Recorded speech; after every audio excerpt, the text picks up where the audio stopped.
تلنگانے کے ایڈمنسٹریشن کا جو رویہ رہا وہ انتہائی تکلیف دہ رہا،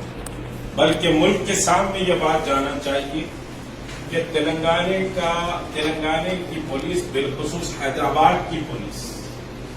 اور سائبر آباد اور اچھا کنڈے کی پولیس کا عالم یہ ہے کہ پریگننٹ لیڈیز کو ان کے شوہروں کے ساتھ اتار کر ان کی گاڑی سیز کر لی جا رہی ہے اور کہا جا رہا ہے کہ 10 کلومیٹر آپ کا گھر ہوگا، ہم کو اس سے کوئی مطلب نہیں، آپ پیدل جائیں۔ بلکہ بعض علاقوں میں انسپیکٹر نے یہ کہا کہ صاحب ہم پریگننٹ ہیں، veterinary hospital, government veterinary hospital جا رہے ہیں، تو انسپیکٹر کا جواب یہ آیا کہ پریگننٹ میرے سے پوچھ کے ہوئے کیا۔ ایس پولیس آفیسر کو فوری معطل کرنا چاہیے۔ اور کل ایک واقعہ ہوا کہ ایک ماں اور ایک باپ اپنی بیٹی کے بیوہ ہونے پر پولیس کے سامنے تلملا رہے تھے کہ ہماری بیٹی اکیلے سمجھیے دواخانے میں ہے اور شوہر کو ہارٹ اٹیک آیا ہے، اس کا انتقال ہو گیا،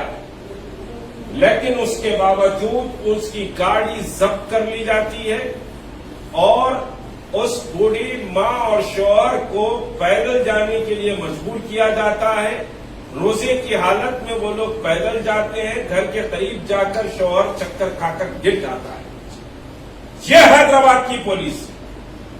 اور یہ سیکولر اسٹیٹ کی پولیس۔ اور ابھی آج ہی تحریک مسلم شبان کے دفتر کو جب میں پہنچا تو ایک غریب ماں اپنے بیٹے کو سمجھے لے کر آٹو میں نیچے آ کر ٹھہری ہوئی، اس کا بیٹا انناس بیچتا ہے نامپلی میں، چادر گھاٹ موسا نگر میں وہ لوگ رہتے ہیں،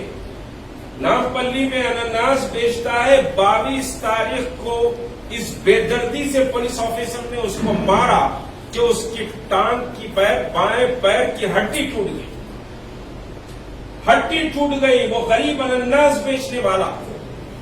پرائیویٹ ہاسپٹل کو جا کر ایکس رے کراتا ہے، 2 دن کے بعد اپنا علاج کسی ایسے ہی سمجھیے کہ آرتھوپیڈک ڈاکٹر کرنے شروع کرتا ہے، کیونکہ وہ عثمانیہ میں نہیں جا سکتا، اس کے لیے گاڑی نہیں ہے، اس کے لیے کوئی سواری بھی نہیں ہے، اس کے لیے کوئی وسائل بھی نہیں ہے۔ چیف منسٹر اور سمجھیے KTR جواب دیں یا پھر اس علاقے کے ذمہ دار جو الیکٹڈ سمجھیے کہ ممبرس ہیں وہ جواب دیں کہ ایسے افراد کہاں جائیں۔ سسکتا ہوا شہر، بلکتی ہوئی ریاست، فرقہ پرستی کے آگ میں پولیس والوں نے اس ریاست کو چونک دیا۔ اماموں پر لاٹھی چلائی جا رہی، موزوں پر لاٹھی چلائی جا رہی، کیسز بک کیے جا رہے ہیں، لاکھوں گاڑیاں ضبط کر لی جا رہی، ریلیف کا کام کرنے والوں کی گاڑیاں ضبط کر لی جا رہی اور ریلیف کا کام کرنے والوں کو کوئی پاسز نہیں دیے جا رہے۔ RSS کے والنٹیئرز کو پولیس کے ساتھ چیک پوسٹ پر متعین کیا جا رہا ہے اور مسلم آرگنائزیشن کو پاسز دینے سے اوائڈ کیا جا رہا۔ یہ ریاست ہے، یہ تلنگانہ سیکولر ریاست ہے اور اس سیکولر ریاست کا دم بھرا جاتا ہے ہر سانس میں، ہر سمجھے کے لہجے میں۔ چندرائن گٹا ہو، بنڈا گڑا ہو، ریاست نگر ہو، حافظ بابا نگر ہو، یا پھر سمجھیے کہ صاحب حسن نگر ہو، یا پھر دوسرے اور علاقے ہوں، ان سارے علاقوں میں لوگ بلک رہے ہیں، سسک رہے ہیں کھانے پانی کے لیے۔ ہزاروں لوگوں کی ہم نے یہاں سے مدد کی۔ کل مجھے سمجھیے کہ حسن نگر سے خواتین نے فون کیا، میں نے کہا کہ تحریک مسلم شبان کے دفتر پر آ کر آپ ریلیف لے لیں۔ وہ خاتون پھٹ کر رونا شروع کر دی کہ ہماری گاڑی سیز ہو گئی ہے، ہم آنے کے لائق نہیں ہیں، ہمارے بچے گھر میں بیمار ہیں، ہم بہت پریشان ہیں، ہم کس سے سوال کریں، ہم کس کے سامنے یہ بتا ہے۔ حسن نگر کے لوگ، بنڈا گڑے کے لوگ، چندرائن گٹے کے لوگ سمجھیے کہ صاحب اس طرح سے پریشان، اور یہ وہ علاقے ہیں جہاں کے علاقوں میں ہماری سیاست چلتی ہے، ہمارے سمجھیے کہ صاحب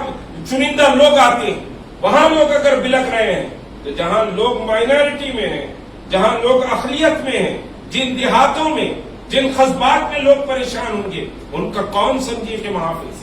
ان کے لیے کون کام کرے گا؟ لاکھوں گاڑیاں سیز کر لی گئی، ماں